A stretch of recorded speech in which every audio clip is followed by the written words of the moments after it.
लिए आसान नहीं होता।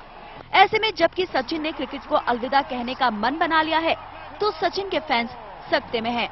वो इस बात से निराश हैं कि अब वो इस महान बल्लेबाज को मैदान पर चौके और छक्कों की बरसात करते हुए नहीं देख पाएंगे।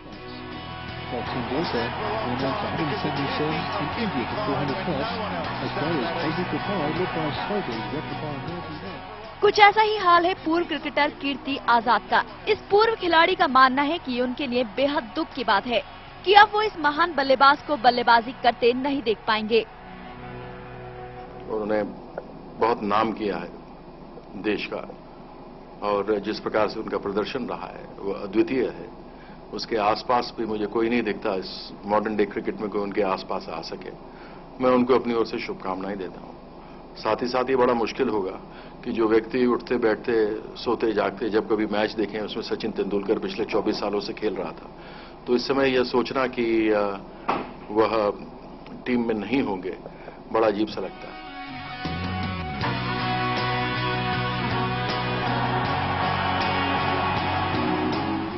बीसीसीआई के उपाध्यक्ष राजीव शुक्ला ने तो सचिन को आज के युग का ब्रेडमैन करार दिया है। उन्होंने साफ कहा है कि सचिन के रिकॉर्ड को छूना किसी के लिए भी आसान नहीं होगा। हालांकि शुक्ला सचिन के रिटायरमेंट के फैसले को लेकर दुखी हैं, लेकिन उनका मानना है कि अगर सचिन ने यह फैसला किया है तो सभी को इस बात का सम्मान करना चाहिए। Don Bradman of modern cricket has solicited the retirement from the game, and he has taken this decision on the basis of his inner voice. There was no pressure, there was no advice or suggestion from any quarter to him to take the retirement. This was purely his suo motu decision which he has taken, and of record which he has set cannot be broken by anyone even in another century, because there is no player it's seen even remotely chasing him, the kind of records which he has created. So I think there will be void, and we all will be missing him. Short wicket, mid-quad carry, what a catch, especially when at that high. Shukla के अलावा BCCI के एक और वरिष्ठ अधिकारी रत्नाकर शेट्टी ने भी सचिन के इस फैसले को भारी मन से कबूल किया है। उन्होंने साफ किया कि सचिन पर रिटायरमेंट के फैसले को लेकर किसी ने भी कोई दबाव नहीं डाला है। अब जबकि वो रिटायरमेंट ले रहे हैं तो उन्हें इस पल को यादगार बनाना चाहिए। 24 years that he would be completing on 18th of November, that is the last day of the 200 test match that he would play.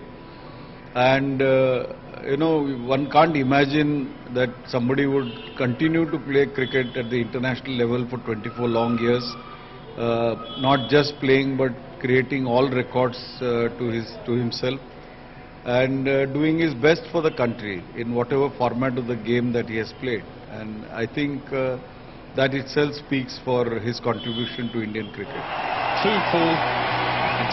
वैसे सचिन के रिटायरमेंट के फैसले से सिर्फ क्रिकेट से जुड़े लोग ही नहीं बल्कि राजनीतिक गलियारों से जुड़े लोग भी काफी निराश हैं। इन लोगों ने सचिन को एक महान बल्लेबाज बताया है। इनके मुताबिक सचिन की कमी भारतीय क्रिकेट को हमेशा खलेगी।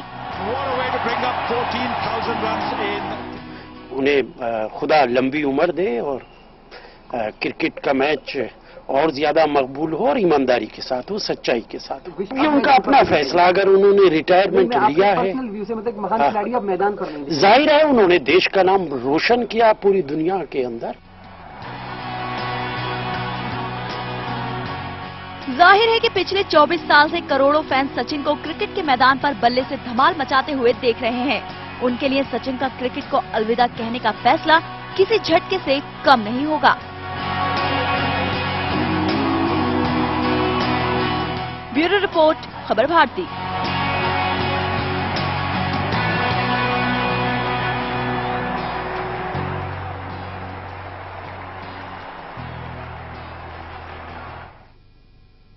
तो क्रिकेट के बाद अब बात कुश्ती की। कुश्ती को भारत में एक नई पहचान दिलाने वाले सतपाल कैसे आए कुश्ती में, कैसे तराशा उन्होंने सुशील और योगेश्वर जैसे सितारों को, इन सभी मुद्दों पर उनसे बातचीत की हमारे खेल संवाददाता विभोर श्रीवास्तव ने।